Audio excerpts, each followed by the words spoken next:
Assalamualaikum warahmatullahi wabarakatuh. Waalaikumsalam. Sahabat sehat RSML, kembali lagi di program IG Live dan YouTube kita di Tanya Dokter. Dan Tanya Dokter kali ini cukup spesial karena bertepatan dengan tanggal 24 Maret 2021 yang diperingati sebagai Hari Tuberkulosis Sedunia.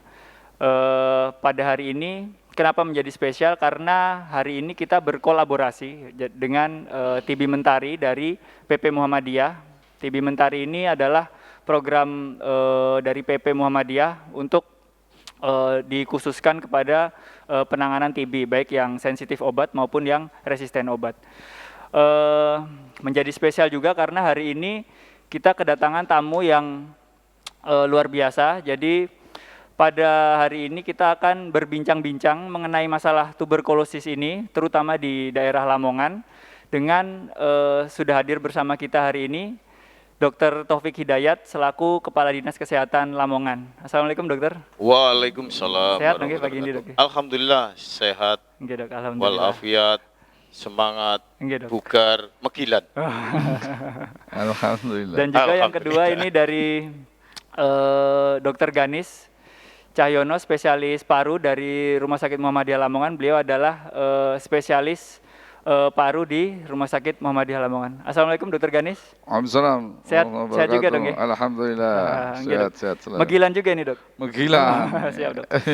Tahu nggak megilan itu artinya apa ya? Megilan itu luar biasa. Siap dok. Kelihatan dok ya, saya nggak begitu ngerti megilan. Pada pagi ini nanti kita akan berbincang-bincang, berdiskusi dengan Dr. Taufik dan juga Dr. Ganis mengenai tuberkulosis ini dan juga sedikit menyangkut tentang pandemi yang sekarang terjadi, karena memang kasus-kasus TB ini memang cukup banyak masih di Indonesia dan dilalah diperburuk dengan adanya pandemi ini. Jadi nanti bisa kita bilang akhirnya tumpang tindih dan penanganannya pun nanti butuh effort yang lebih. Pertama-tama kita akan mungkin mendengarkan sedikit paparan dulu dari Dr. Taufik mengenai gimana sih sebenarnya, begini Dr. Taufik. Jadi angka TB di Lamongan ini terus secara saat ini kan sedang, ini masih pandemi juga dok, meskipun mungkin angkanya sudah turun, tetapi kan memang pandemi ini masih berlangsung. Nah ini untuk kasus TB sendiri dikaitkan dengan memang adanya pandemi ini seperti apa nggak dok kalau Lamongan dok khususnya dok? Terima kasih. Mohon maaf namanya siapa? Dr. Willy dok. Dr. Willy. Willy Saputra atau Willy siapa? Ya. Assalamualaikum warahmatullahi wabarakatuh. Teman-teman semua, Dr. Ganis, Dr. Willy, serta teman-teman semua. Alhamdulillah hari ini kita dirahmati Allah bisa ketemu di tempat ini dalam keadaan sehat walafiat. Mungkin sebelum saya jawab pertanyaan ya, dok. Karena tadi kan disinggung bahwa masalah sekarang kan pandemi. Siap dok. Ya mungkin saya ingin sampaikan bahwa efek pandemi ini kan luar biasa. Seluruh seni kehidupan itu terpengaruh. Kesehatan pun demikian. Ya, tapi kadang-kadang itu kita ngomong ternyata pandemi COVID ini juga solusi bagi kesehatan, katanya begitu. Karena penyakit-penyakit sing kalah pamor sampai corona itu menurun. DBD kalah pamor Pak hilang. Banyak sekali diare biasanya luar biasa. Musim hujan DBD ternyata kalah pamor hilang. Ini kita mungkin harus berpikir lebih dalam. Tidak hanya sekedar ngomong pandemi. Baik, saat ini pandemi turun dimanapun. Ya, tidak hanya di Jawa Timur, di Lamongan, di Jawa Timur, di Indonesia, bahkan di dunia. Bahkan kalau kita ingin berpikir lebih dalam, sing akeh tes ambek sing gak ngetes iku padha ae, padha turune. Ya. Sing pakai hazmat dan tidak pakai hazmat padha turune. Sing taat protokol kesehatan, gak taat protokol kesehatan padha turune sekarang saat ini. Di mana-mana turun. Kita harus berpikir lebih dalam. Kenapa gak turun? Ya jelas bahwa semua ini kehendak Allah. Tapi kita sebagai orang Muslim juga harus berikhtiar mencari. Kenapa? Kita banggakan tes, kita banggakan tentang 3M, tapi kita tidak berpikir yang lain. Nah, ini mungkin kita bisa menyikapi bagaimana untuk pelayanan TB lebih survive. Ya, selama ini kan kita seperti di lockdown. Sing lockdown sampai gak lockdown lho saiki padha mudune. Nah, ini luar biasa. Jadi pelajaran kita. Saat ini Lamongan zona kuning. Zona kuning, ini luar biasa. Jadi sebagian besar di Jawa Timur ini masih zona oranye, tapi beberapa kabupaten kota ini zona kuning. Dan zona kuning ini realitas. Kalau kita lihat pada saat Oktober, November, Desember, Januari, Februari, kasus itu luar biasa. Bahkan sebelumnya luar biasa. Bahkan rumah sakit itu rebutan, dokter. Rebutan. Tetapi sekarang rumah sakit perawatan COVID khususnya itu kosong. Betul, Dok. Bornya sangat menurun banyak, Dok. Iya. Pertama itu bisa 98.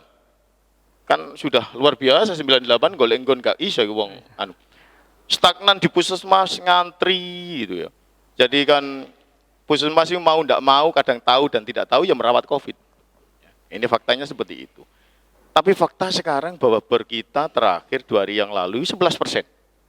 Tadi malam kalau kita lihat itu 15%. Artinya kita betul-betul turun. Dan kasus aktif itu di bawah 50. Kemarin mungkin 27. Padahal waktu pertama-tama bisa 200 lebih kasus aktif itu. Betul. Ini luar biasa. Lah ini kalau kita cermati lebih dalam, sing lockdown gak lockdown, sing protokol kesehatan gak protokol kesehatan. Ya ternyata semua kasus turun. Ini nilai pelajaran yang harus kita cari. Ini Allah ini menitikkan di mana gitu. Baik. Sekarang kita bicara tentang TB. TB. Program TB ini mulai saya keluar dari sekolah tahun 88, pengobatan TB ada sudah. 88 itu Mas. Hanya tidak mix jadi satu obatnya. Terpisah-pisah. Ada itu. Selama 6 bulan. Ada. Dan sampai sekarang pun tambah diperbaiki obat itu tambah luar biasa. Fasilitas kesehatan khususnya untuk penanganan TB juga bertambah luar biasa. Dokter-dokter spesialis bertambah luar biasa. Puskesmas punya poli TB terpisah dari pelayanan yang lain, pemeriksaan lab yang terpisah dari ruangan puskesmas itu ada. Tapi kenapa TB tidak turun? Harusnya kita berpikir dari sudut pandang berbeda dong. Makanya selalu kalau saya ngumpulkan teman-teman, ojo sesuai protap SOP pengobatan TB sing ono. Ini fakta. Harus dicari kenapa kok ini tidak turun. Padahal ini sumber daya, biaya, waktu ini luar biasa hilang. Tapi kasus tidak. Bahkan sekarang problem kan banyak MDR dan lain sebagainya. Ya, kasus DO begitu tinggi. Maka seluruh yang terkait pelayanan TB dan masyarakat ini harus bekerja sama. Nyahkan keinginan pribadi apalagi orientasi profit. Nyahkan. Kalau memang sungguh-sungguh ingin memberantas TB. Termasuk kepada teman-teman mentari. Orientedkan itu bahwa ingin menghapus TB. Jangan sekali-sekali profit, jangan sekali-sekali nama. Just niat ikhlas ibadah, Dok katanya begitu. Ya, betul. Coba lihat aja ini.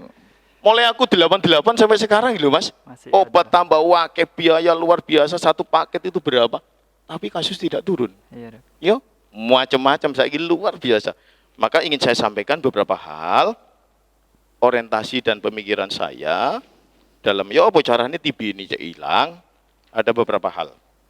Ya, ini tadi esok-esok ono sing telepon, Bu Umi telepon boleh nggak ketikan Mas. Sakjane yo gak duwe ngene iki. Ya ngongkon arek-arek minta arek anak itu ya nggak sempat semua punya kegiatan yang luar biasa. Jadi saya tuangkan saja pemikiran yang kita laksanakan di dinas kesehatan seperti apa. Satu, mungkin seperti penyakit infeksi yang lain. Terutama TB ini punya kekhususan. Ya, kerjasama ini harus luar biasa. Satu, bagaimana kita tidak terinfeksi. Tidak terinfeksi. Maka ada beberapa hal yang kita lakukan. Nanti kita bicara data. Setelah ini kita bicara data. BCG, ya, semua BCG jangan terlambat. Lahir ya langsung di BCG. Di posisi manapun, diupayakan. Jangan sampai kontak. Ini ahlinya kan beliau. Tapi bagi kami di lapangan bahwa secepat mungkin orang bayi ini terkontak dengan vaksinasi itu lebih bagus.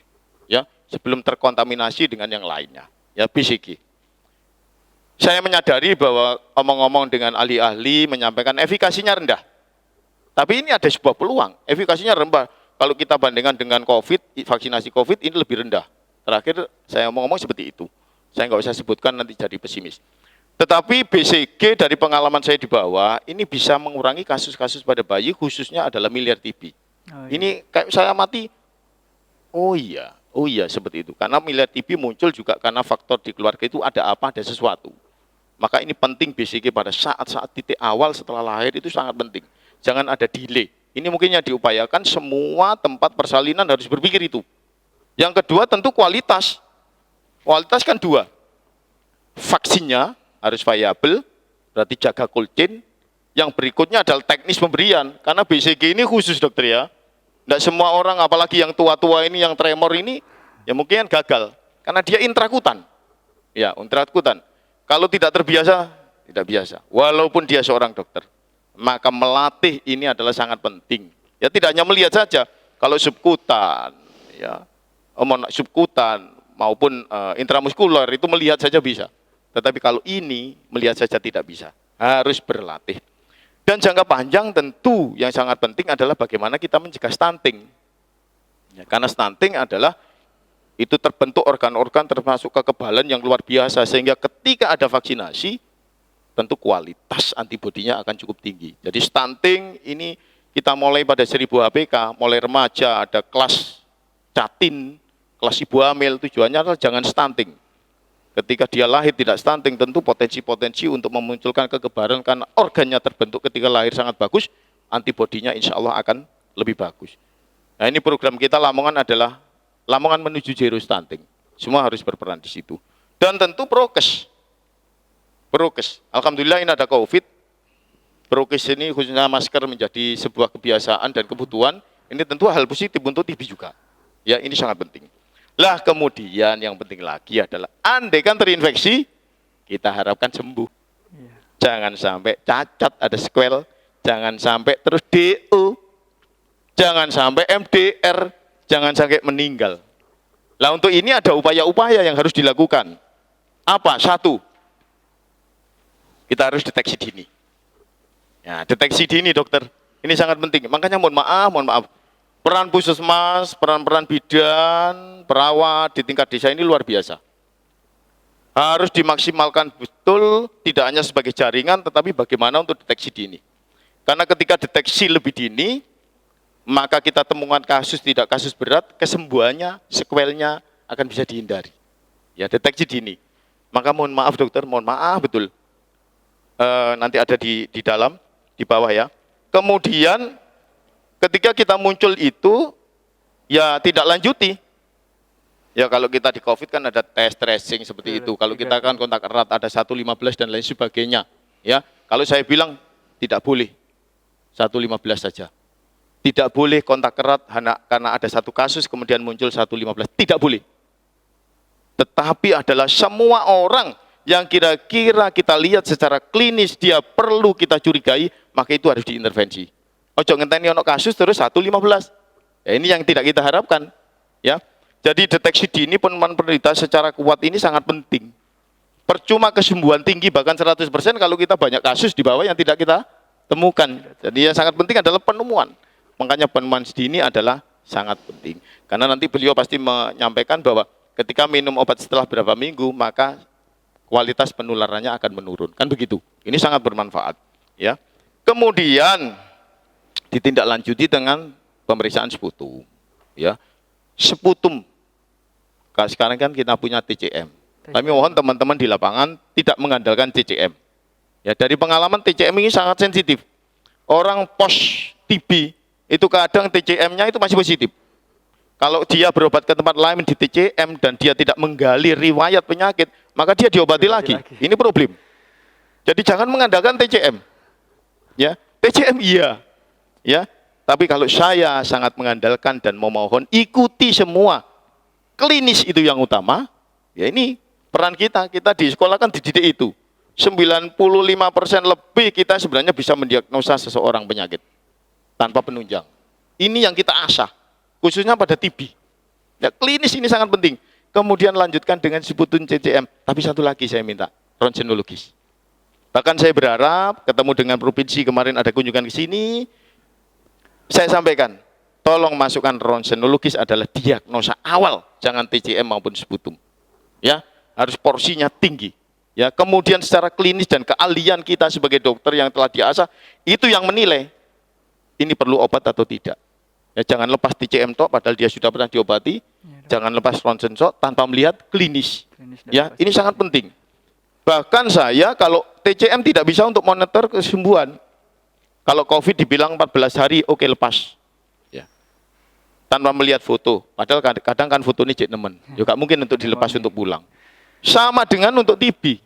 Ya. Klinis ini yang utama. Kemudian yang kedua, lihat ronsenologis. Saya kira kalau kita sering lihat, apalagi beliau tahu ini aktif atau enggak, ya. Saya kira ini perlu pengobatan apa enggak, perlu ditambah apa enggak. Bahkan mohon izin, dokter, saya kemarin ada tamu provinsi minta kasih Lamongan itu ronsen mobil. Mobil yang di dalamnya ada ronsen. Akan saya bawa ke desa-desa. Jadi diagnosa utama nanti kita selain yang lain, selain klinis yang utama tadi adalah ronsen. Kita kumpulkan orang-orang yang suspek, ya kita curigai, kumpul di balai desa untuk kita ronseni. Kan digital, nggak perlu kita cetak. Di kantor kita evaluasi mana yang ada, baru kita tindak lanjuti. Itu yang saya minta. Yang kedua, mungkin sekarang sudah ada atau enggak, saya sudah lama tidak mengamati. Enggak usah fase intermittent, intensiful. Ya. Jadi dulu waktu saya di Puskesmas melakukan itu. Jadi ketika lihat kasusnya, lihat fotonya, maka tanpa intermittent, full intensif. Cuma kan tidak bisa diprogram, ya tetap program, cuma orang kita sisipi sendiri dengan obat pengadaan kita. Ya. Jumlahnya banyak. Iya, dan memang kalau itu memang pembiayaannya besar. Betul. Tetapi pada orang-orang tertentu kalau memang diperlukan, bagi saya tidak apa-apa. Ya tidak apa-apa. Seperti juga kusta saya bilangi. Kusta itu pengobatan untuk yang ada rifampisinya dan lamprinnya itu kan sebulan sekali tok. Mohon maaf. Rifampisinya kan dikasihkan sebulan sekali diminum di hadapan petugas. Betul. Loh kenapa kok gak seminggu sekali? Kenapa kok tidak seminggu 3 kali? Kenapa kok tiap hari? Ya alasannya kan macam-macam. Bagi saya punya pikiran bahwa andai kan itu dilakukan tidak 1 bulan sekali, maunya seminggu sekali, insya Allah lebih baik. Makanya sekarang ada program di kusta itu, kontak erat dikasih rifampisin. Makanya saya dorong kemarin ketika ada pertemuan kusta, kalau punya uang orangnya, Puskesmas punya uang, beli rifampisin, kasih tambahan seminggu sekali, tidak sebulan sekali. Insya Allah hasilnya akan lebih bagus ya. Karena kusta itu menyangkut sekuetil itu menyangkut kustafobi, ya, produktivitas nanti kalau cacat itu terganggu dan lain sebagainya. Jadi ini perlu dihindari. Nah, kembali ke laptop, ke TB. Selain Sputum, TCM tadi dan ronsen, yang penting lagi saat ini dokter, MDR muncul, banyak muncul karena salah satunya adalah pengendalian penyakit penyertanya, khususnya DM dokter. Saya amati orang DM dengan TB pengobatannya lebih sulit, lebih sulit. Lah ini betul. Ya, saya lapangan beliau membetulkan ahlinya, berarti klop pisan. Teman-teman yakin ini. Lapangan ini ahlinya, iya gitu ya. Ya, DM ini utama. Jadi HIV wis ya jelas, tapi dan lain-lain. Tapi DM ini teman-teman, makanya kami program di bawah itu DM harus terkendali, apalagi ini COVID. Untuk TB sangat penting, karena bagi DM bagi saya kualitas sel itu akan menurun. Ketika menurun maka regenerasi atau penyembuhan, mengembalikan itu menjadi sangat lambat. Sehingga kuman itu untuk melawannya, membunuhnya itu menjadi lambat. Sehingga penyembuhannya akan sangat delay. Sehingga perlu perhatian khusus oleh beliau dalam pengobatan, jadi susah. Terus kok orang-orang nular jadi MDR. Karena gak waras-waras dan lain sebagainya. Jadi kami punya program Posbindu. Kita kerucutkan menjadi Dasbindu. Jadi 10 rumah atau 1 RT harus ada kader yang Nancy sama yang mencurigai diabetes. Oh iya dok. Nah ini kami baru kira-kira saya di sini berapa ya? 3 tahun, 2 tahun yang lalu kita rintis, sekarang sudah 400 hampir 600 paket yang kita breakdown ke tingkat RT. Ada kader yang meriksa mencurigai. Karena ini ternyata ini manfaat juga untuk COVID. Ya. Jadi kalau di rumah itu ada orang gegeran gitu ya, kepalanya sakit, nggak repot-repot. Nah, KRT-nya kadernya tensi, jemput bola, itu ya jemput bola. Nanti nggak nunggu ke bidan desa yang desanya mungkin jauh, ke puskesmas yang jauh, waktunya malam ya. Kalau ketantangannya kan ya, enak, langsung ya, sendiri. Asal gak nagih utang. Nah, kemudian pengobatan TB harus ada pendampingan. Ini program kami. Harus ada pendampingan. Kenapa? Karena efek samping. Ketika dia tidak didampingi ada efek samping, cenderung dia berhenti dan DO. Maka di puskesmas ada paguyuban TB. Harusnya Mentari masuk ke paguyuban TB. Ya, tidak hanya pada sisi RU tok. Ya, RU tok. Ya, sangat merugi kalau RU. RU itu hanya kuratif, Mas. Untuk sebuah kita mencegah orang sakit, kalau dikuratif tok ini rugi. Harusnya adalah preventif promotif. Paguyuban TB kita punya. Ada kader TB pendamping obat. Beberapa puskesmas melakukan itu. Bahkan kita bersyukur kita bentuk kelompok-kelompok dan mendapat bantuan daripada dinas terkait. Ada yang dapat bantuan kambing 1 paket, luar biasa. Maka beliau-beliau dinas-dinas itu senang kalau kita mintai bantuan untuk kelompok-kelompok ini. Karena dok kelompok itu enak dok, jelas. Nah, kalau bantuan-bantuan kadang minta tapi nggak jelas. Ini jelas itu TB, kusta kita mintakan. Bahkan bedah rumah pun dilakukan. Lah, Mentari harus masuk di sini. Tidak hanya RU-nya, kuratifnya, ya. Nah, kritik ini. Nah, untuk itu pendamping sangat penting. Makanya mohon maaf dokter, mohon maaf ya. Saya dari dulu ketika di puskesmas melarang praktek pribadi untuk mengobati TB. Oh iya betul dok. Berikutnya, saya melarang rumah sakit untuk mengobati TB baru.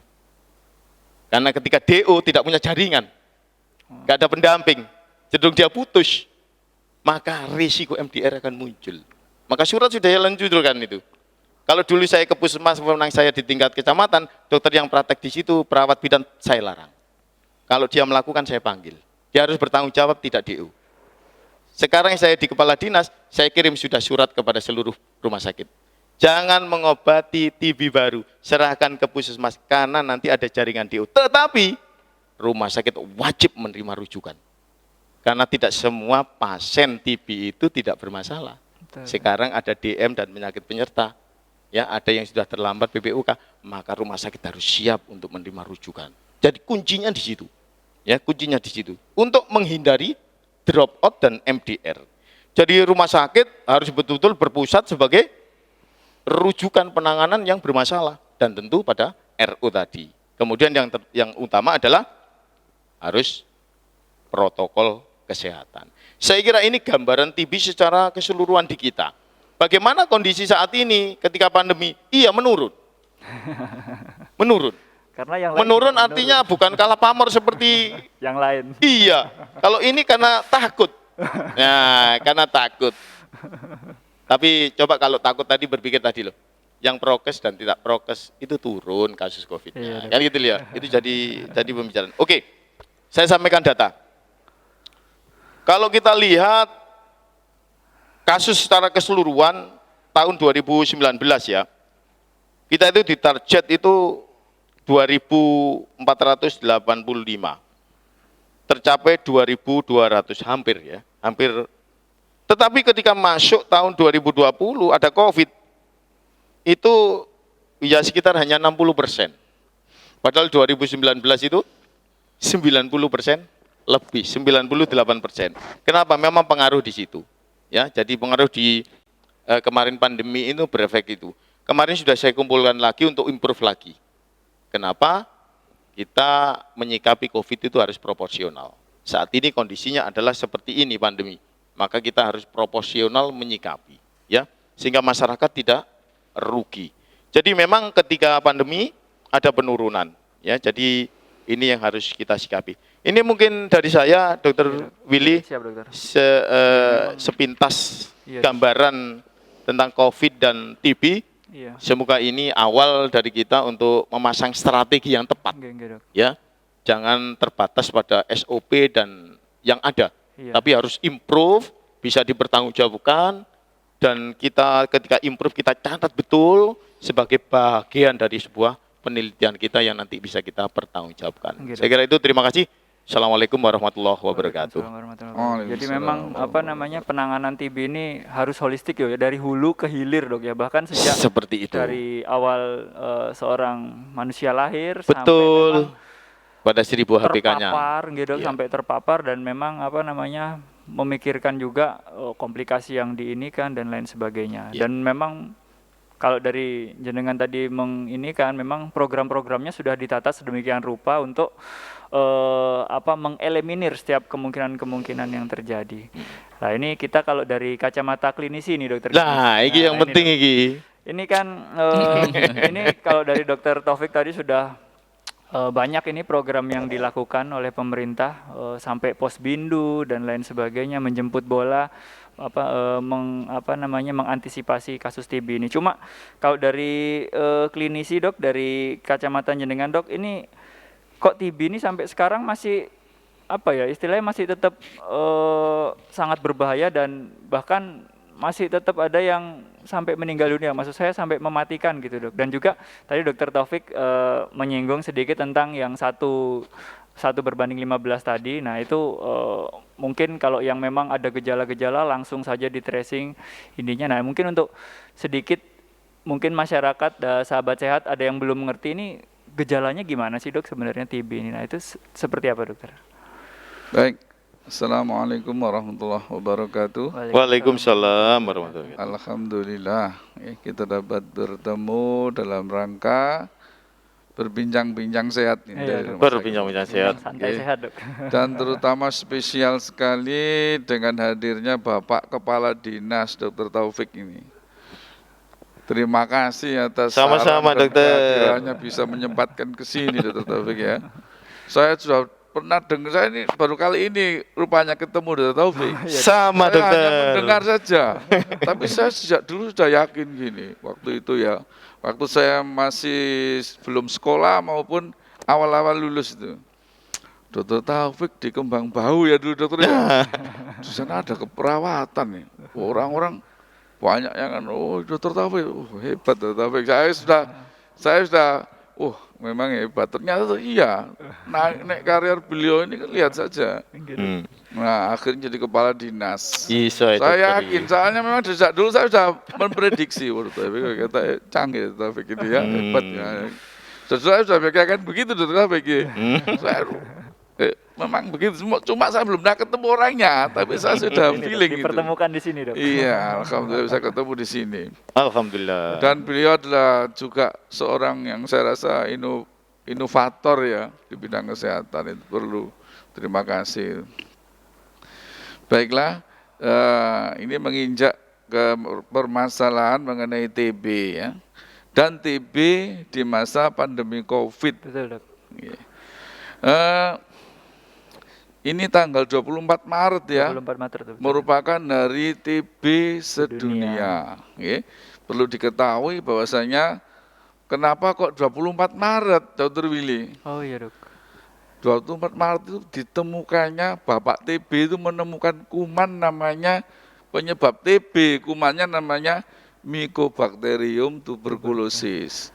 Itu ditemukan oleh beliau Bapak Robert Koch ya, seorang ahli berkebangsaan Jerman pada tahun 1882, bayangkan.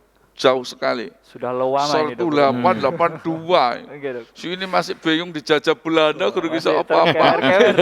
Dia sudah sana sudah menemukan kuman sekecil. Barang nggak ketok sudah kelihatan ya. Sangat super.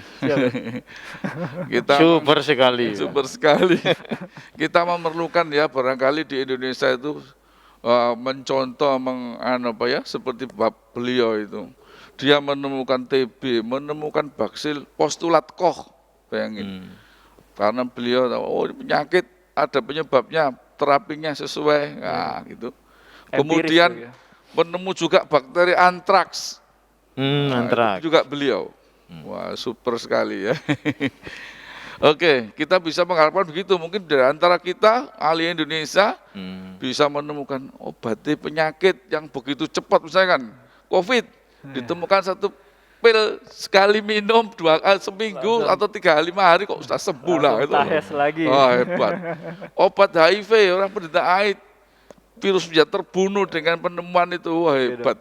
Insya Allah, sampai sekarang masih diusahakan masih. Tantangan pemuda-pemuda ini. Ya, generasi selanjutnya. Generasi pemuda, milenial. Oke, penyakit TB ini memang sudah lama sulit diberantas, bahkan negara-negara maju pun ini masih ada tetap ada, masih ada sulit diberantas. Maka kadang dinamakan re-emerging disease. Bangkit lagi dari setelah Hidup kelihatannya lagi. sudah terberasmi, ternyata tumbuh lagi. Nah, dan akhir-akhir berkembang dengan adanya TB resisten obat. Jadi ada TB itu ada istilah awamnya TBC ya, Iya, Dok. yang kita bilangnya TB. Ada resisten obat, ada sensitif obat. Kenapa kok sulit? Memang kendalanya banyak. Pertama, perjalanan penyakitnya ini juga pertama dari bakterinya sendiri sulit dibasmi, ya. Kemudian ada fase-fase dia lama sekali ngendon di dalam tubuh seseorang. Jadi memang itu faktornya. Kemudian belum lagi pengobatannya harus membutuhkan waktu yang lama. Kemudian obatnya juga banyak. Nah, ini salah satu faktor-faktor yang membuat kita agak sulit. Efek sampingnya juga, Dok, Ya, ya. efek sampingnya Efek juga. sampingnya juga. Tidak ada yang ideal. Memang semenjak ditemukan rifampicin tahun 1965 dan di aplikasi di Amerika tahun 70-an dan seterusnya, itu pengobatan paru-paru atau TBC paru itu menjadi lebih singkat. Oh, iya, Dulu kalau belum ada rifampicin minum obat sampai 2 tahun, bayangin. Kemudian setelah rifampicin ditemukan, maka terjadilah pemendekan terapi dan bersifat bakteriosidal ya, membunuh kuman itu, sehingga timbul yang namanya short course. Jadi kita ingat kalau kita strategi pengobatan paru itu strategi DOTS, directly observed treatment short course. Lah short course-nya ini karena adanya rifampicin ditemukan itu. Oh iya, Dok. Nah, itu sangat penting sekali, obat yang super itu juga untuk TB dan yang lain-lain. Tadi antara lain untuk Morbus Hansen ya, TB atau Costa. Nah, itu antara lain bagaimana kita sulit menjalankan memberantas ini. Bahkan di dunia pun, negara maju Amerika pun sampai Masih begitunya ada, ya. ininya, Dok. Akhirnya benar yang Dr. Taufik tadi, beliau mengatakan deteksi dini. Iya, Dok. Nah, maka ada yang dinamakan kalau TB laten itu. Itu, Dok. Cepat diobati TB supaya nanti kunci juga merupakan di Amerika itu sudah dicanangkan orang-orang yang berisiko itu cepat-cepat diterapi dengan ya, berbagai macam metode. Memang untuk mendiagnosisnya memang agak sulit. Untuk TB laten, Dok, TB ya? laten. Jadi orang itu sudah kemasukan kuman, tapi belum ada menunjukkan gejala iya, Dok. keluhan yang bermakna. Keluhannya mungkin ringan. Dan tes-tes seperti darah mungkin negatif. Nah, foto mungkin masih negatif. Tapi ada satu tes yang cepat, antara lain dilakukan mantuk tes. Nah, itu salah satu caranya. Selain itu ada beberapa lagi, yaitu dengan adanya pemeriksaan sekarang canggih-canggih, IGRA, immunoassay. darahnya, interferon gamma release assay, ya. Itu cepat. Kalau orang sudah ketahuan TB laten sebelum dia menjadi TB yang eksis atau penyakit TB atau TB disease, jadi kan istilahnya TB infeksi dulu, kan belum tentu menjadi penyakit. Ini, ya, kan? klinisnya Nah, itu makanya diobati dulu. Nah, itu bisa mencegah nanti kemudian hari menjadi penyakit TB yang bisa menularkan ke. Iya, Dok. Ya, sifatnya begitu. Jadi karena juga faktor daya penularannya yang begitu mudah, karena dia droplet infection. Jadi Betul, Dok, droplet. dan ini tumpang tindih mirip COVID. Iya, di saat pandemi COVID juga seperti itu ini. berdasar ini lewat orang ngomong, lewat udara yang kita hembuskan. Memang COVID virusnya lebih kecil, jadi lebih mudah sekali. TB lebih besar karena kuman bakteri dia. Ya. Seandainya bakteri itu mobil gitu, COVID itu bautnya. Oh iya. Lebih kecil. Lebih mudah, iya, Dok, betul. Jadi kalau hanya sekedar masker kain biasa atau yang ada bisa masuk. Nah itu kan sekarang memang nyatanya memang menurun sekali ya kasus COVID. Betul, Dok. Saya rasa sementara itu untuk kasus TB mengemas itu disembuhkan itu. Iya, Dok. Jadi memang banyak banyak faktor yang ininya, Dok, ya. Karena selain dari memang perjalanan penyakit dari TB sendiri, bahkan ada yang laten juga. Laten itu orangnya nggak gimana-gimana, bebas main bola biasa, tapi ternyata dicek loh kok ini. Dan kalau biasa-biasa ya dia kebanyakan ya nggak ngecek juga mungkin karena memang nggak tahu kalau dia ada ini problem seperti itu. Kembali ke Dokter Taufik mungkin dok. Ini Dokter Ganis tadi sempat menyinggung lagi untuk yang sensitif obat sama yang resisten obat. Nah untuk yang sensitif obat memang sudah banyak program yang dilakukan mungkin dari pemerintah kan dok ya untuk penjemputan tracing dari si pasien ini sendiri. Nanti program di puskesmas untuk pengobatan TB-nya sendiri dan pendamping minum obat dan lain sebagainya. Nah ini untuk yang resisten obat ini mungkin agak sulit dok ya. Kalau yang maksud saya kan ini lebih level ininya mungkin lebih ini lagi dok, level penanganannya dok. Gini saya mau menjelaskan ke Dokter Taufik dulu ya. Oh saya monggo dok. Dokter Taufik, ya gini begini. Akhirnya kita kan sudah juga menjalankan terapi strategi DOTS untuk TB yang sensitif sejak lebih dari 10 tahun. Oh iya dok. Dan memang biasanya sih tahun ini memang dari indikator kita sejak sampai tahun 2019 itu sudah bagus. Tapi begitu tahun 2020 adanya pandemi COVID, nah semua tenaga itu tercurah untuk ini. Fokus ke COVID. Sampai dokter barang ya banyak yang kena sakit jadi. Jadi monitoring itu ini banyak yang loss itu dan juga di tenaga kami banyak yang dicurahkan sementara ke COVID. Jadi otomatis yang memantau dari ini pemegang program dan sebagainya itu masih ada terkendala antara pemegang. Makanya terus biasanya dokter kalau untuk TB kita strategi DOTS itu begitu pasien masuk dengan obat itu sudah dicatat dok nomornya, HP-nya, nomor HP lain yang bisa dihubungi itu sudah full. Begitu apalagi sudah masuk ke catatan SITB, sistem TB terpadu tuberkulosis, itu ada yang putus, itu sudah ada yang ngebelin yang ya karena mungkin tercurah karena faktor COVID ini. Manpower-nya terambil. Akhirnya kita ini, waduh ya ini. Nah memang kalau seandainya COVID ini masih tinggi, kita memang sudah konsen, sudah ikhlas, sudah dengan sepenuh tenaga untuk menjalankan program TB ini, dokter. Sehingga kita akan memanfaatkan baik itu teknologi digital, teknologi baik itu WA dan sebagainya untuk pemantauan pasien-pasien penderita TB. Baik itu TB sensitif, TB-RO nantinya. Manfaatkan teknologi itu untuk mencegah bila mana terjadi suatu DO atau mestinya ini sudah waktunya berobat, ini kok enggak gitu ya. Terus dari kebijakan dari pada waktu masa pandemi memang ini ada sedikit kebijakan kalau penderita TB itu sebaiknya kontrol mempersedikit kontrol ke rumah sakit. Jadi misalnya dia kalau masuk TB sensitif, strategi DOTS, kasih obat, nanti itu kalau tidak ada apa-apa, tidak ada efek samping dan sebagainya, akan berjalan sampai 2 bulan. Lah pada 2 bulan itu baru kontrol. Dia akan akan mengecekkan dahak. Jadi awal itu sudah dikasih dahaknya, 2 bulan cek dahak. Kemudian setelah cek dahak, kalau memang betul ini negatif, beralih ke lanjutan. Dan memang di masa pandemi juga lanjutan ini memang disarankan benar tiap hari dokter, tidak ada fase intermiten itu. Kita lebih condong seperti itu benar, setiap hari. Jadi tinggal tiap hari sampai diberikan 4 bulan. Sampai penderita itu akhirnya pada waktu 5 bulan menyerahkan dahak.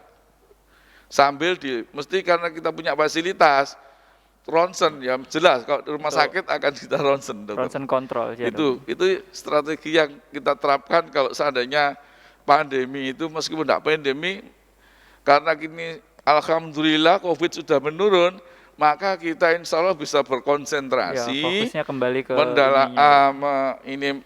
melakukan penerapi TB sesuai dengan kaidah-kaidah yang diterapkan oleh Departemen Kesehatan, baik dinas dan seterusnya. Itu dokter, itu untuk TB. Dan bahkan kita ini juga untuk sekalian dokter ya, untuk TBRO kita sudah komitmen kerjasama dengan Aisyah, dukungan dari pusat dan tentunya dukungan dari Dinas Kesehatan Taufik mestinya. Kita akan itu bagaimana tempat-tempat persiapannya itu antara lain baik dari segi tempat. Kemarin waktu di Dr. Taufik dijajaki dari provinsi atau dari Jakarta, itu tempat kita sudah oke, sudah siap, tinggal membentuk ruangan aja. Ini ruangan yang pojokan itu. Kemudian tenaga kesehatan kita sudah dilatih 2 dokter dan 1 perawat. Kemudian untuk tenaga sistem-sistemnya atau SOW dan sebagainya masih dalam proses Dr. Taufik. Siap dokter. Nah, ini kan juga sesuai dengan keputusan Menteri nomor 350 tahun 2017. Karena apa? TBRO itu sejak tahun 2009 sampai 2016 itu ada kecenderungan juga dokter. Ada kecenderungan penurunan outcome hasilnya. Iya, Dok. Kriteria sembuh juga, persentase kesembuhan juga agak menurun. Ini data dari global. Dari provinsi maupun dari global. Ternyata akhirnya ditindaklanjuti oleh Kemenkes itu dengan memperluas pengobatan RU ini. Sementara kita kan yang terdekat Gresik, dokter, Rumah Sakit Ibnu Sina. Ini yang melaksanakan TBRO. Diperluas menunjuk rumah sakit maupun klinik untuk bisa melakukan RO ini. Nah, ini mungkin ini kesempatan kita juga komitmen seperti Dr. Taufik sampaikan, ya, kita tidak akan mengambil rezeki dari pasien TB. Yang itu kemudian kita sudah tadi, nah tentunya kelanjutannya ini memang dalam proses Dr. Taufik, dan mudah-mudahan Dr. Taufik bisa memberikan arahan, memberikan semacam istilahnya memberi izin kepada kami atau memberikan dukungan, ya, karena terus terang ini juga agak sulit. Iya dokter. Dan ini kan selama ini kan antara Tuban, Bojonegoro, Lamongan ini mesti kita rujuk ke Gresik. Sementara kan memang yang kita rujuk, sementara memang baru 1-2 memang yang sudah terdeteksi ada resist RO itu. Nah, ini mungkin kalau kita bisa mempromosikan kok kita melayani RO, mungkin dari berbagai macam daerah bisa melaksanakan begitu, bisa dirujuk ke sini. Jadi kita bisa akan lebih mungkin pasien menjadi lebih banyak untuk TBRO-nya. Gitu, Dok. Insyaallah gitu, Dok. Siap. Itu mungkin yang saya sampaikan mengenai TBRO-nya. Kembali ke Dr. Taufik lagi. Siap. Ini tadi Dr. Gani sudah menginikan kita memang yaitu berencana untuk membuka poli dan layanan untuk TB yang resistensi obat karena memang masih terbatas. Lah ini untuk yang ini kan kita masih kita rencanakan, kita siapkan kayak gitu, Dok. Nah, untuk yang konkret sudah terjadi selama ini, Dok, kalau dari dari sisi Dinas Kesehatan yang menangani selama ini itu gimana, Dok, ya, untuk yang resisten obat ini? Untuk resisten obat dari teman-teman Puskesmas biasanya langsung dengan ada yang ke Gresik, ada yang ke Dr. Sutomo, ya. Selain akses ke sana. Tapi begini, pelayanan itu yang utama adalah bagaimana kepuasan pelanggan. Itu titik utama. Iya, Dok. Dan pelanggan itu sebagai raja, itu tetap dalam tanda kutip kita perhatikan. Apalagi soal TB. TB ini kan sensitif dia karena ini tidak nyaman. Betul. Apalagi kalau sudah masuk MDU kan, MDR kan sangat tidak nyaman. 6 bulan tanpa MDR saja dia tidak nyaman dengan macam-macam tadi. Sehingga kita sampai di bawah itu harus membentuk kader pendamping dan lain sebagainya karena ada ketidaknyamanan. Maka kenyamanan pasien itu sangat utama. Sangat utama. Nah, kenyamanan ini bisa dilihat dari beberapa sisi. Satu sisi adalah kualitas pelayanan. Kualitas pelayanan tentunya nyaman, sarana prasarana kan seperti itu. Kemudian akses dan lain sebagainya. Ada satu sisi lagi bagaimana kenyamanan terhadap pembiayaan, terhadap profit. Ini juga sangat penting oleh mereka. Karena kalau ini tidak terpenuhi, mereka pasti berhenti dan kembali DO. Kalau DO-nya MDR luar biasa. Nah, ini yang harus kita perhatikan sebagai pengambil kebijakan di tingkat kabupaten. Nah, untuk itu bagi saya, semakin banyak sebuah unit pelayanan untuk MDR, semakin banyak pilihan untuk masyarakat. Nah, kita persilakan saja, monggo. Apakah bisa memenuhi kriteria-kriteria yang saya sebutkan tadi?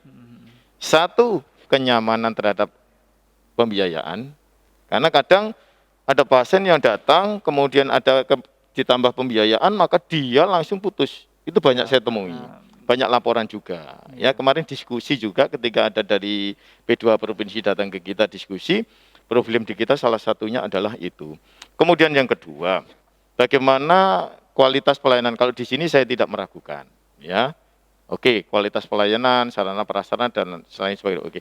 Kemudian tadi ada satu lagi, karena TB adalah program pemerintah, ada pertanggungjawaban obat ke pusat, bagaimana sistem administrasi yang ditetapkan tadi bisa dijalankan. Ketika tidak, ya tentu nanti yang sulit adalah dinas kesehatan. Yang sulit tidak. Makanya ketika saya ngambil iya atau tidak, pertimbangannya adalah masyarakat, bukan pribadi. Nah, monggo dari siapapun kalau mau membuka sebuah fasilitas untuk MDR, monggo. Kemudian yang penting rambu-rambu itu. Bahkan saya sudah sampaikan tadi kepada pemegang program yang ada di Ojo Muhammadiyah tok sing ngajokno, nek iso kabeh ngajokno. Saya minta begitu. Sehingga masyarakat pilihan. Tentu akan lebih nyaman kalau yang lebih selatan pun ada. Di wilayah Pantura pun, Pantura ada. Di tengah ada, itu monggo. Ya, seperti saat ini kita letakkan TCM pada tempat-tempat yang terpisah. Dan yang tidak, ini ada sebabnya kenapa tidak. Yang saya kasih, kenapa saya kasih. Itu pertimbangannya sangat-sangat kepada masyarakat. Ya. Kemudian juga seperti contoh untuk HIV, ada puskesmas yang kita buat untuk di situ adalah pelayanan obat HIV juga. Jadi tidak hanya di rumah sakit. Kalau dulu kan hanya di rumah sakit, saya tidak mau. Pecah. Beberapa tempat untuk mendekatkan pelayanan. Dan ini adalah salah satu strategi untuk keberhasilan. Keberhasilan putus obat. HIV, TB hampir sama. Risiko putus obat. Dan risiko yang kadang kita gelo adalah ketika pada TB untuk DO. Karena HIV kan ya seperti itu ya. DO tidak DO ya seperti itu. Tetapi untuk TB ketika DO problemnya adalah tidak hanya pada pribadi orang itu, tetapi pada masyarakat secara luas. Kalau HIV mungkin dia DO hanya dia mungkin. Iya. Tetapi kalau TB, DO ini masyarakat ini sangat berdampak. Maka dari itu cegah DO tidak hanya pada sisi orangnya, tetapi pada sisi pelayanan dan sistem yang kita buat. Betul. Jadi itu mungkin penanganan kita untuk itu. Dan teman-teman sudah paham kok. Ini MDR, Gresik. Ini MDR. Ini lebih dari itu harus ke Sutomo, ini sudah paham. Dan mereka sudah terjalin sebuah sistem. Ini sangat luar biasa. Jadi di grup yang sangat hidup itu salah satunya adalah grup HIV dan grup TB. Ini sangat hidup. Dinamis sekali. Sama diabetes. Diabetes kebetulan saya enggak masuk grup itu jadi tidak tahu. Tapi untuk grup menular TB yang ada di Dinkes, jaringan puskesmas dan rumah sakit sama HIV ini sangat hidup dinamis sekali. Ini sangat menguntungkan juga untuk penanganan. Begitu Mas? Ya, siap dok. Jadi siap. Sajane aku juga pengen ini kan ada ahlinya pengen takut-takut iki ajane aku ya. Salah satu kan gini. Ono rambu-rambu apa Mas? Oh ini ada kita sambil menyapa sobat sehat RSML dok, kan ini kita live, jadi nanti ini sebenarnya saya mau tanyakan ke sini. Oh iya.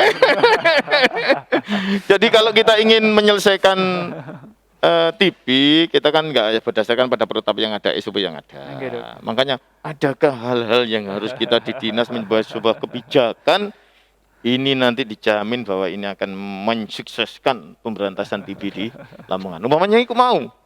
Yang tanya. Oke. Ini dari Tidak hanya dari mana itu? Oke, Wardi Nuse, Dok.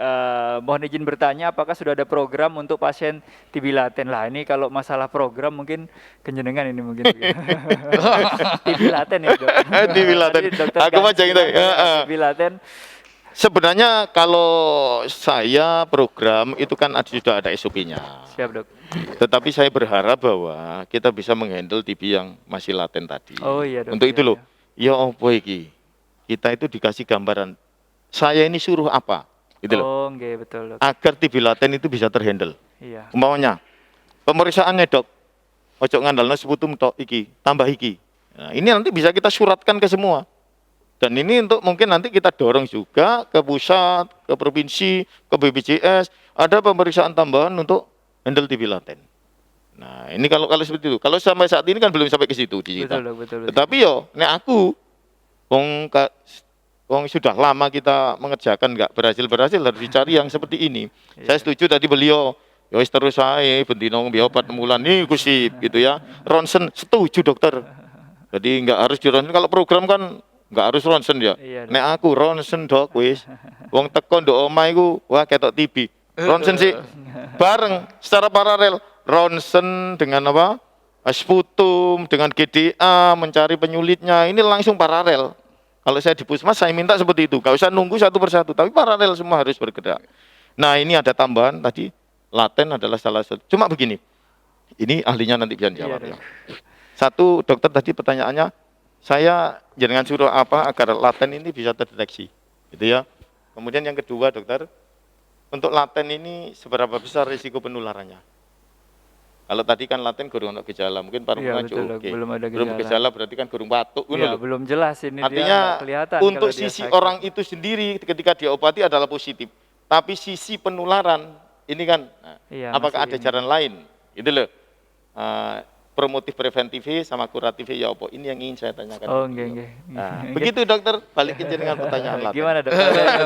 Sebagai klinisi nih dok, soalnya TB laten ini kan memang ngeri-ngeri sedap loh, maksudnya nggak kelihatan ya toh, ternyata full blown tiba-tiba terus kok dia full blown TB, wah ini malah sudah terlambat. Mungkin iya dok. TB laten itu memang dari sisi diagnosisnya memang agak sulit, sehingga tadi memang diagnosis yang paling mudah itu dengan adanya tadi mantuk tes ya, iya, dok. Mantuk sama IGRA ya. Iya dok. Dok polisi dok. Tuberkulin itu kalau orang terinfeksi dia akan positif juga tuh ya? Iya, lebihnya kan gitu. Iya, kalau laten toh, orang pernah terinfeksi itu ya, pernah kontak itu juga selesai pengobatannya. Jadi begini, untuk tuberkulin tes itu sebenarnya kan yang paling murah daripada IGRA. IGRA kan dibandingkan IGRA, dibandingkan head to head dengan IGRA ya dok. Kalau pendok ini semurah gratis dok. Karena kita nggak punya, dikirim ke Prodian. Ya juga larinya. Jadi kalau TB laten itu, kalau memang ada yang namanya false positif. Jadi kalau false positif itu mungkin infeksinya bukan jenis TB tuberkulosis, tapi Mycobacterium yang lain. Avium kompleks, Kansasii dan sebagainya yang lain-lain itu. Di Mycobacterium banyak, tidak hanya tuberkulosis. Itu mungkin bisa reaksi positif. Kepada orang-orang yang pernah diimunisasi BCG. Oh iya dok. Ya ini false bisa false, tapi ada cara pembacaannya memang. Kalau itu orang di daerah endemis risiko, misalnya begini. Kalau pernah dilakukan itu mungkin di atas 10 mili, ya pengukurannya kan harus tenaga terlatih. Iya dok. 10 mili, ini di atas lebih ya mungkin positif. Tapi kalau orang HIV di atas 5 mili itu sudah positif. Tapi itu ada orang yang tanpa risiko sama sekali, itu mungkin di atas 15 misalnya begitu. Nah ini memang agak perlu pertimbangan banyak. Tapi terapinya sebenarnya mudah, Dok. Nggak perlu banyak-banyak, misalnya hanya INH 6 bulan, atau rifampicin selama 2 bulan, gitu. Dan mungkin kalau yang TB laten, kalau memang mau diprogramkan mungkin terfokus, Dok ya. Jadi misalnya yang memang benar-benar berpotensi untuk tertular, tapi beliaunya memang enggak kelihatan sakit. Jadi kalau masih laten, dia tidak menular.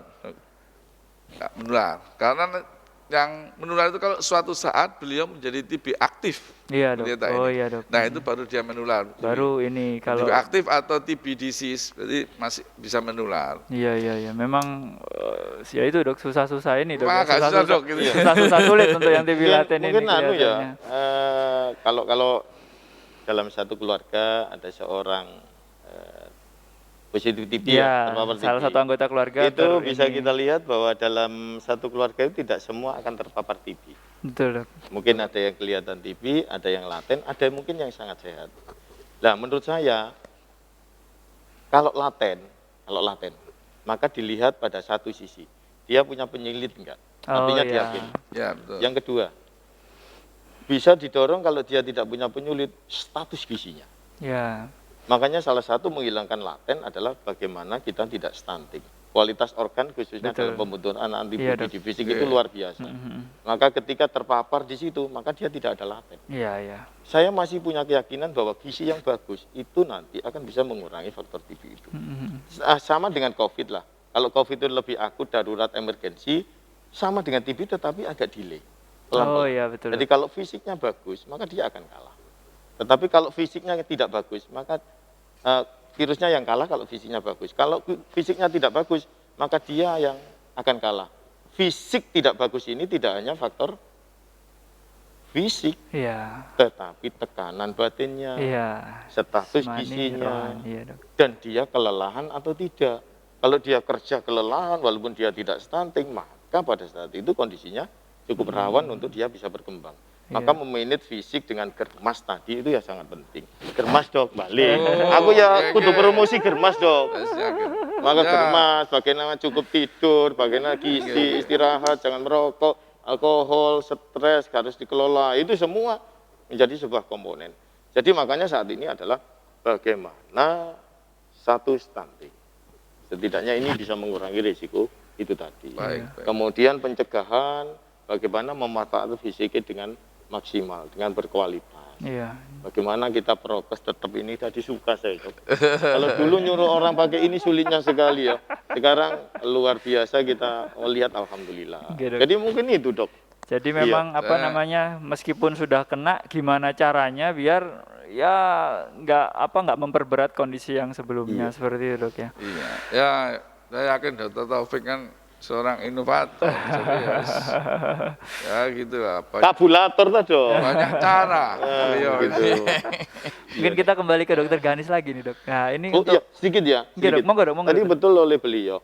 Sekarang ada program kan itu untuk ada kontak dikasih rifampicin. Iya, Dok. Itu kan luar biasa ya. Sekarang itu ada program itu. Ada satu lagi INH. INH dapat juga kan, Dok? Dapat. Nah, makanya ini sebenarnya arahnya adalah untuk itu namanya profilaksis. Iya, profilaksis itu ini. Sekarang ada itu. Paket dari INH dari provinsi. Oh, ada. Oh, bagus. Di puskesmas itu sudah. Nggih, sip. Ini, Dok, kalau ya ini saya balik lagi ke Dokter Ganis ini kayaknya, Dok. Nah, untuk yang perbedaan tata laksana mungkin, Dok. Ini kan ngomongin yang tadi sensitif obat dan resisten yang MDR. Lah ini perbedaan tata laksananya dari yang sensitif dan yang yang MDR. Karena kalau MDR kan biasanya Dr. Taufik tadi juga bilang kalau MDR memang yang menginikan kalau enggak di Surabaya ya memang Gresik dia terkonsentrasi dan utamanya memang di rumah sakit. Lah itu seperti apa, dan ini, Dok, sampai saat ini untuk outcome-nya, Dok, mungkin biar masyarakat juga aware nanti kalau misalnya nggak minum obat dilalah kok sampai MDR, lah itu nanti malah lebih sulit. Lah ini outcome-nya untuk yang selama ini tuh seperti apa biasanya, Dok? Baik, sekarang kan ada istilah baru ya, TBSO, TBRO. Iya, Dok. TB sensitif obat, TBRO, TB resisten obat. Iya, Dok. Kita tahu TB itu ada 4 komponen utama obatnya. Dulu ada yang namanya rifampicin, isoniazid, etambutol, pirazinamid. Ini 4 dan streptomisin yang obat suntik. Iya, Dok. Nah, obat 4 ini namanya obat dasar. Dulu masih terpisah-terpisah. Dan sekarang mulai ada yang namanya ini digabung, namanya FDC, fixed dose kombinasi atau kombinasi dosis tetap. Iya, Dok. Jadi ini 4 ini digabung jadi satu untuk memudahkan penderita mengonsumsi atau menelan obat. Iya, Dok. Ya. Nah, dari 4 ini ada timbul suatu resistensi, ya. Artinya kebal obat, RO. Iya. RO itu ada yang kebal 1, 2, 3, 4, ya. Salah satunya atau 2. Nah, yang monoresisten, poliresisten, nah ada yang khusus namanya kita bilang tadi MDR. Multi drug resistant. Multi drug atau TBRO itu kalau resisten minimal 2 ini yang paling paling dimenangkan MDR itu. Resisten rifampicin, resisten isoniazid. Ini obat utamanya 2 ini. Itu namanya dinamakan TBRO. Sama yang lain-lain plus, ya. Itu ada yang itu, nah, sehingga pengobatannya agak berbeda. Kalau yang resisten obat, obatnya lebih banyak. Kalau mulai tahun dulu 2009 sampai 2017 itu karena banyak kegagalan, karena masih ada obat yang panduannya mungkin kombinasinya kurang sip, ya. Ada suntik selama 6 bulan. Ya, betul, streptomisin. Nah, itu kanamisin tuh. Oh iya, kanamisin selama yang 6 bulan. Iya. Bayangin 6 bulan. 6 bulan disuntik tiap hari. Nah, sekarang ini pemerintah berusaha paduan yang baru ini diusahakan tanpa obat suntik. Oh, nah, itu yang menjadi dengan ditemukannya obat-obat baru ini. Ya, insya Allah mudah-mudahan bisa begitu nanti waktu ini RO yang kita akan mulai misalnya ya, itu dapat obat yang tidak ada suntiknya. Nah, ini akan lebih membuat kepatuhan obatnya lebih bagus. Kan salah satu yang bikin orang takut itu suntik 6 bulan itu dia lari itu. Sakit ininya. Itu yang menyebabkan trauma. Tantangan tersendiri. Ya, tentunya ini juga edukasinya harus mendalam. Iya, betul, Dok. Memang ya sebuah tantangan, Dok, ya, kalau yang untuk ini termasuk dari jenis obatnya itu. Kalau memang injeksi setiap hari ya orang lama-lama juga nggak bakal telaten gininya. Oke, Dok. Nah, ini saya dapat pesan nih, Dok, dari teman-teman panitia, Dok. Ini tinggal 5 menit ternyata, Dok, waktunya. Waduh. Lah, ini untuk Dokter Taufik, Dok. Ini untuk mungkin ada pesan, Dok, kepada masyarakat dan juga mungkin kepada fasilitas kesehatan mengenai gimana sih untuk upaya menurunkan angka TB ini, dan juga ya memang ya secara masih ada pandeminya ini, mungkin ada pesan-pesan khusus, Dokter, dari jenengan. Jadi kalau secara umum pandemi, tolong semua harus jaga fisik, ya, jaga fisik, jangan kelelahan, harus jaga fisik. Karena dari yang saya lihat, kita perlu untuk pandemi ini kan kekebalan, kebal itu adalah fisik bagus meskipun terinfeksi. Itu akan memunculkan kekebalan. Yang kedua, vaksinasi. Sama juga untuk TB. Saya minta satu, jaga fisik selalu, ya. Konsumsi protein, ini tolong harus ditambah. Kita ini daerah ikan, ya, sehingga fisiknya bagus harusan. Iya, betul, Dok. Ojo ikannya didol, tapi enggak dimakan ikan. Jangan tahu hari. Alhamdulillah sekarang telur murah. Iya, Dok. Telur tiap hari ini harus kita biasakan. Harus bisa, karena ini secara umum akan membuat fisik kita lebih bagus. Iya. Kemudian yang berikutnya, deteksi dini. Tolong semua masyarakat, semua teman-teman, kalau ada seseorang tanda-tanda TB, segera periksa. Karena yang masih banyak sekarang dan sulit kita rubah, terutama mbah-mbah, adalah TB itu watuknya kan nggak keras, ya, Dok, ya. Wah, nggak seperti di tenggorokan sakit gitu, mesti sampai puncak itu batuknya. TB itu biasanya pelan, gitu. Katanya orang-orang batuk biasa. Kalau mawon, nah, gitu, Dok. Itu yang harus diperiksakan. Jadi kalau ada keluhan batuk-batuk biasa, jangan diremehkan. Itulah yang harus cepat-cepat diperiksakan. Baik, dokter. Bisa ke puskesmas, bisa ke rumah sakit, bisa ke Pak Dokter Ganis, dicari. Kalau pulang ke Surabaya dicari. Cari saya di Poli TB. Kalau ditelepon sulit, di WA sulit, parani ya langsung gitu di Pak Dokter Ganis. Jadi itu sangat penting karena dengan deteksi dini maka kesembuhannya akan luar biasa. Dan kalau siapapun punya keluarga yang TB, tolong taat protokol kesehatan, jaga gizinya, dan satu, dampingi agar selesai minum obat. Jangan sampai putus obat. Kalau ada masalah dalam ketika minum obat, komunikasi dengan petugas kesehatan, dengan Pak Dokter. Sehingga intinya jangan sampai putus. Karena ada solusi kok. Ketika ada kesulitan, ada efek samping, ada tidak enak minum obat, pasti beliau ada solusi. Jangan terus berhenti. Saya ingatkan lagi sebagian masyarakat. Kalau sudah minum obat mestinya 6 bulan, 2 bulan sudah enak, awas jangan sampai berhenti. Nah, kebanyakan gitu dok. Betul. Sudah enak 2 bulan, nggak balik lagi. Nggak taunya 4 bulan lagi balik lagi. Sudah kondisinya berbeda. Ini pentingnya keluarga, pentingnya kesadaran semua, pentingnya tenaga kesehatan semua untuk memahamkan bahwa untuk sembuh TB perlu perjuangan. Tapi perjuangan dengan ikhlas itu adalah sebuah kebaikan. Mudah-mudahan jadi solusi. Semua pelayanan TB harus punya rasa tanggung jawab. Promotif, tidak hanya kuratif. Iya, dok. Saya kira itu. Semoga Lamongan sehat. Enggak, dok. Amin. Bugar, Amin, dokter. Semangat, megilan, dan diterima oleh Allah Subhanahu wa Ta'ala. Amin. Amin. Insyaallah, dokter. Amin. Ya. Kalau dari dokter Ganis, dok, mungkin ada Saya rasa ini. dari Dr. Taufik sudah Lengkap, mencakup dok, ya. semuanya. Kebanyakan berarti aku dok. Oke, terima kasih Dokter Taufik dan Dokter Ganis atas sharingnya hari ini. Terima kasih juga menyempatkan ini di tengah kesibukannya bisa menyempatkan sharing sama kita sharing di Tanya Dokter hari ini bersama sahabat sehat RSML dan semoga apa yang kita bicarakan hari ini bisa kita aplikasikan dan juga masyarakat menangkap esensi yang dari kita ini kan dalam rangka untuk meningkatkan ya taraf hidup, ya taraf kesehatan dari masyarakat pada umumnya. Oke, bagi sahabat sehat RSML monggo untuk untuk mendapatkan info-info kesehatan yang lain bisa follow medsos RSML di kita punya macam-macam nih. Ada IG, Facebook, YouTube di @RS Muhammadiyah Lamongan. Jadi memang ada bagiannya yang khusus ngurusin begitu-begitu.